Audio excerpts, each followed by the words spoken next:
नमस्कार। क्या आने वाली पीढ़ियों को हम ये कह पाएंगे कि हमने डॉक्टर कलाम को देखा था? यकीनन। देश के जो हालात हैं, जिन स्थितियों में ये देश गुजर रहा है, उसमें एक शख्स कुछ इस तरीके से ख्वाब लिए चलता है और उसके जरिए जिंदगी जीता है कि लगता वाकई है ये सब कुछ ख्वाब ही तो है। तो कलाम साहब के बहाने कहानियां, सपने, उड़ान, उम्मीद या फिर प्रवास देने वाले हौसले, जो कहिए, उनकी कामयाबियों के किस्से कौन नहीं जानता, मगर उन कामयाबियों के पीछे क्या दास्तां थी, संघर्ष की, सादगी की, गजब के समर्पण की। कलाम साहब हमारे बीच नहीं, मगर ये किस्से इंसानी नस्ल के लिए सदियों तक प्रेरणा देने वाले हैं। आइए मिसाइल मैन और पीपुल्स प्रेसिडेंट कहे जाने वाले अब्दुल कलाम की जिंदगी के ये पहलू आपको दिखाते हैं।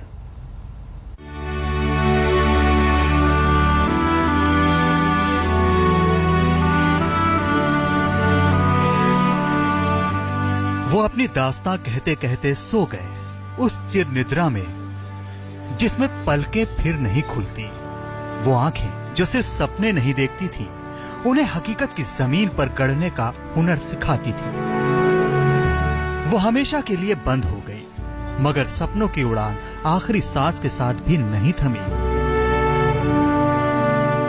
उड़ान, एक लफ्ज में कहें तो यही कलाम साहब की जिंदगी का फलसफा था। साइंस से लेकर सपने तक का एक ही व्याख्यान। तुम जैसे सपने देखोगे वैसे ही बन जाओगे। शुरुआत होती है सपनों की इसी उड़ान से, जानने की उस जिज्ञासा से जो आगे चलकर विज्ञान की उड़ान को नई दिशा देने वाली थी। वो उड़ान थी चिड़ियों की। तब 5वीं क्लास में पढ़ते थे अब्दुल कलाम। आसमान में चिड़ियों को उड़ते देखना उन्हें खूब भाता था। एक दिन क्लास में टीचर से पूछ बैठे, आखिर ये चिड़िया उड़ती कैसे हैं? सवाल बहुत सहज था, हर किसी के मन में उठता है, मगर इसका जवाब कोई नहीं दे पाया। वो टीचर थे सुब्रमण्यम अय्यर, जिनका जिक्र कलाम साहब अक्सर करते थे। एरोस्पेस टेक्नोलॉजी के क्षेत्र में आने की प्रेरणा उन्हीं को बताते थे।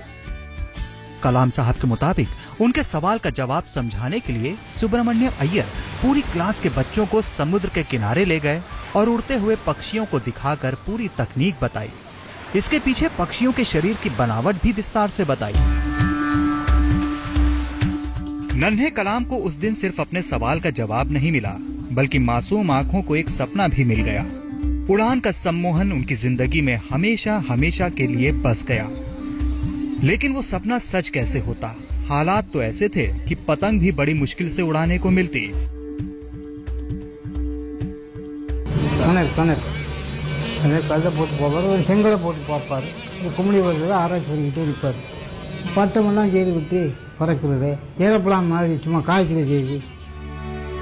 सात भाई बहनों में अपने माँ बाप के दुलारे तो बहुत थे अब्दुल कलाम, लेकिन घर की माली हालत ऐसी कि 2 वक्त के खाने की भी चिंता रोज रहती। नन्हे कलाम को रोटियां खाना बेहद पसंद था, जबकि उस इलाके में चावल की फसल ज्यादा होती थी। लेकिन माँ उनके लिए 2 रोटियों का इंतजाम रोज करती। एक दिन माँ ने अपने हिस्से की रोटी उन्हें परोस दी। अब्दुल कलाम को ये बात भाई से पता चली तो बेहद भावुक हुए। माँ से पहले खाना उन्हें फिर भी गवारा नहीं हुआ। 10-12 साल के होते होते अब्दुल कलाम को अपनी जिम्मेदारियों का एहसास पूरा हो गया था। पिता जैनुल आबदीन पेशे से नाविक थे। रामेश्वरम आने जाने वाले तीर्थयात्रियों को नाव किराए पर देते थे, लेकिन चक्रवात में वो नाव भी टूट गई। पढ़ाई जारी रखने के साथ घर में आमद भी बनी रहे, इसके लिए साइकिल से अखबार बेचते। इसी दौरान वो पूरा अखबार भी पढ़ जाते।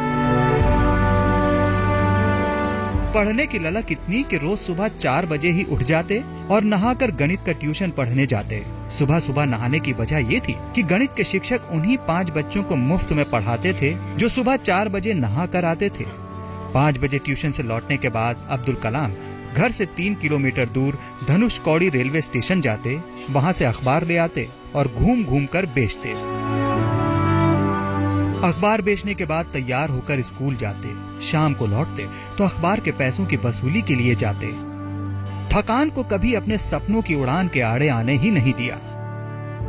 जब मैं घर घर अखबार बांटकर वापस आता था तो माँ के हाथ का नाश्ता तैयार मिलता।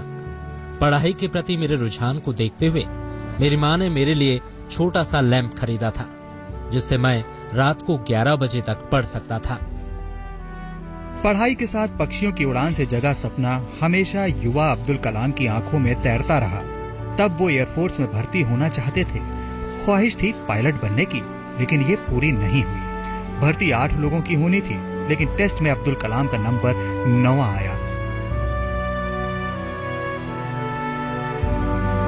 सपना पूरा नहीं हुआ, मगर उस नाकामी के बाद भी उड़ान का जोश दोगुना हो गया।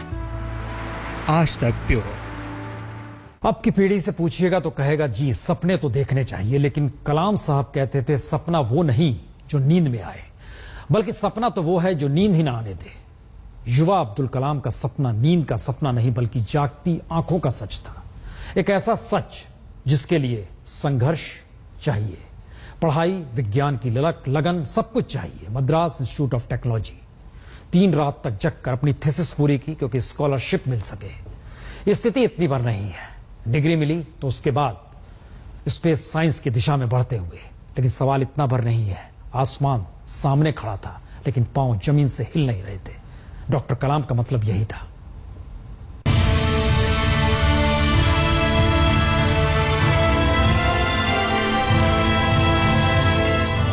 बारिश में सभी चिड़िया बसेरा ढूंढती हैं, मगर बाज पानी से बचने के लिए बादलों के ऊपर उड़ान भरता है। कलाम साहब की फितरत में कुछ यूं बसती थी कुदरत। विज्ञान की बुलंदियां इन्हीं दलीलों से हासिल की गईं। हौसले की उड़ान कुछ ऐसे ही तय की गई। देश के पहले स्पेस लॉन्च व्हीकल से लेकर परमाणु परीक्षण और 5000 किलोमीटर की दूरी तक मार करने वाली अग्नि मिसाइल तक कामयाबियां तमाम हैं कलाम साहब के नाम, मगर इन्हें हासिल करने का जज्बा इंसानी इच्छा शक्ति की मिसाल बन गया।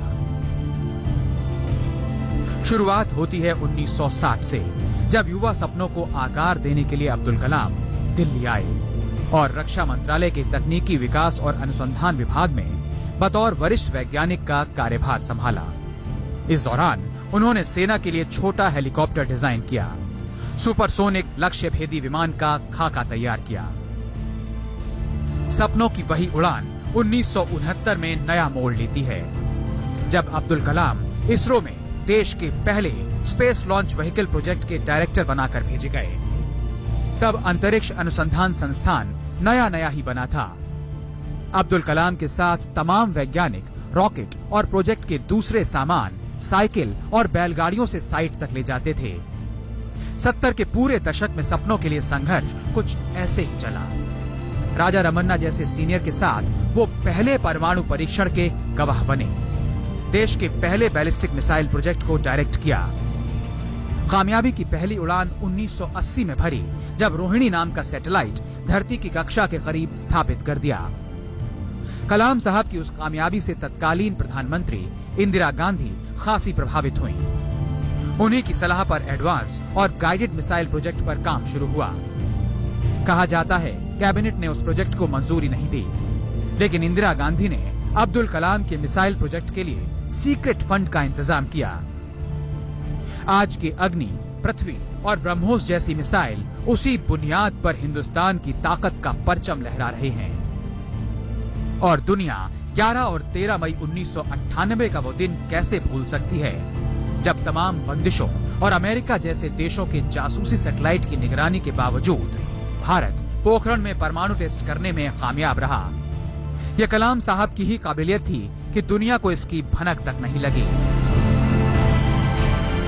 तब कलाम साहब प्रधानमंत्री के प्रमुख वैज्ञानिक सलाहकार थे। हालांकि तत्कालीन प्रधानमंत्री अटल बिहारी वाजपेयी ने उन्हें मंत्री बनने का ऑफर दिया था, लेकिन कलाम साहब ने मना कर दिया। उनकी योजना तो देश को परमाणु ताकत के आधुनिक पहलुओं से लैस करने की थी। मार्च 1998 में वो पूरे प्रोजेक्ट के साथ पीएम से मिले और न्यूक्लियर मिसाइल प्रोग्राम के बारे में जानकारी दी। उसी मुलाकात में परमाणु परीक्षण को मंजूरी मिल गई। प्रोजेक्ट का नाम दिया गया ऑपरेशन शक्ति। कलाम का कोड नेम रखा गया मेजर पृथ्वीराज। टेस्ट की तैयारियों के साथ एक चुनौती और भी थी, अमेरिकी सैटेलाइट को भनक नहीं लगने देने की। इसके लिए कलाम साहब अपनी टीम के साथ रात में काम करते, पोखरण साइट पर आने जाने के लिए अलग रास्तों का इस्तेमाल किया करते।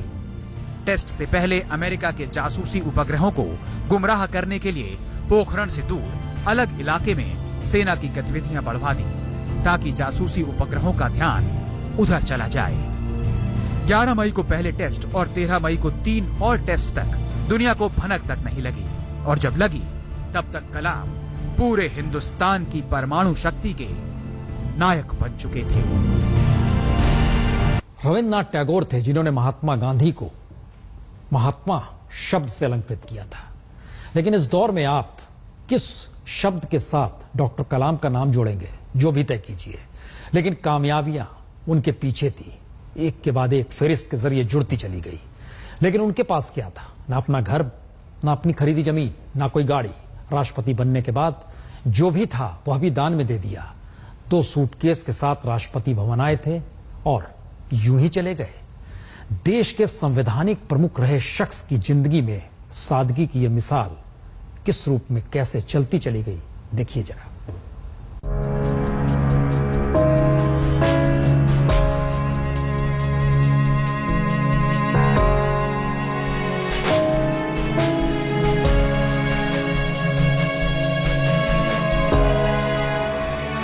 हिंदुस्तान की सामरिक ताकत और अंतरिक्ष में तकनीकी उड़ान के नायक अब्दुल कलाम जब देश के राष्ट्रपति बने तब चर्चा एक ही थी, मिसाइल मैन की सादगी।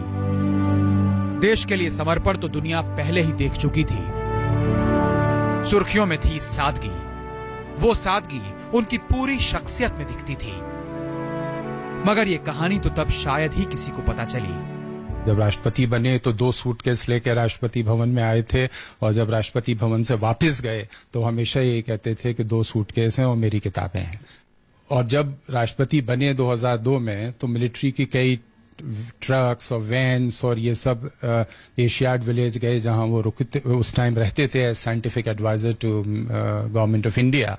तो वो लोग समझे कि राष्ट्रपति मूव कर रहे हैं तो बहुत कुछ सामान होगा, तो उन्होंने कहा भाई आप लोगों ने क्यों तकलीफ की, मेरे पास तो सिर्फ 2 सूटकेस हैं जो कार में रख के चले जाएंगे। राष्ट्रपति भवन में 2 सूटकेस के साथ आए और 5 साल बाद इसी तरह विदा भी हुए कलाम साहब। लेकिन अपने साथ कई चीजें बदल गए राष्ट्रपति भवन में। 75 साल पुराने किचन के पुराने बर्तनों को सहेजकर किचन म्यूजियम बनवाया। अशोक हॉल को नए सिरे से सुसज्जित किया। बच्चों से आए तोहफों को सहेजकर अलग संग्रहालय बनाया।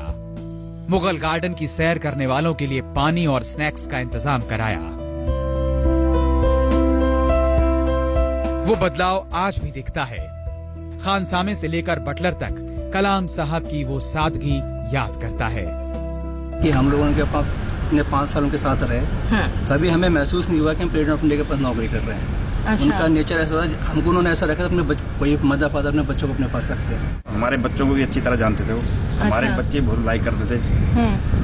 जब हमने कल सुना तो पूरी रात बच्चे न सो पाए न हम सो पाए। सादा जीवन उच्च विचार की जीती जागती मिसाल बने रहे कलाम साहब। राष्ट्रपति बनने के बाद तो अपनी बची खुची संपत्ति भी दान कर दी। इसकी दलील दी, अब मैं राष्ट्रपति बन गया हूँ, मेरी देखभाल तो आजीवन अब सरकार करेगी, अब मैं अपनी बचत और वेतन का क्या करूंगा। जब तक राष्ट्रपति भवन में रहे कलाम साहब मिलने आने वाले करीबियों और रिश्तेदारों पर खर्च अपना किया। राष्ट्रपति भवन के स्टाफ को ये कहा कि इन सबका खर्चा मैं पे करूंगा, इनका जो बिलिंग हो आप मेरे ऊपर करिएगा, मेरे मेहमान हैं। राष्ट्रपति भवन की गाड़ियां उनको लेने नहीं गई, उन्होंने टैक्सीज अरेंज की as Rashtrapati of Bharat, as president of India he arrange taxis for ferrying his relatives from station to Rashtrapati Bhavan. कलाम साहब की सादगी का एक पहलू और था, राष्ट्रपति भवन के पशु पक्षियों से खास लगाव। मोर से लेकर घोड़ों तक इलाज खुद खड़े रहकर कराया। सेना के कैवेलरी डिवीजन के एक घोड़े को आंख से दिखना बंद हुआ तो वेटनरी स्पेशलिस्ट से उसका ऑपरेशन कराया। एक मोर का पांव टूट गया तो उसकी प्लास्टर पट्टी करवाई। 2007 में राष्ट्रपति के तौर पर कार्यकाल खत्म होने के बाद उन्होंने खुद को बच्चों और युवाओं के लिए समर्पित कर दिया। और होनी देखिए, मौत भी आई तो उन्हीं युवाओं के बीच जिनकी ऊर्जा वो 84 की उम्र में भी महसूस करते थे।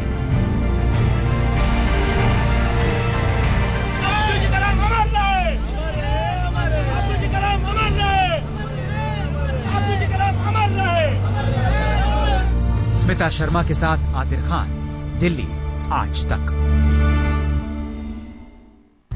आखिरी सांस के साथ चिंता देश की ही बनी रही और उनमें से एक ये कि कैसे देश की संसद सुचारू रूप से चले। ये बात वो IIM शिलोंग के स्टूडेंट से पूछने ही वाले थे, मगर जिंदगी की डोर बीच में ही टूट गई। ये सवाल अब देश के राजनेताओं के सामने है और यह वाकई आने वाली पीढ़ियों को हम कह पाएंगे हमने डॉक्टर कलाम को देखा था। तो श्रद्धांजलि के साथ क्या वो कलाम साहब की ये इच्छा पूरी करेंगे राजनेता?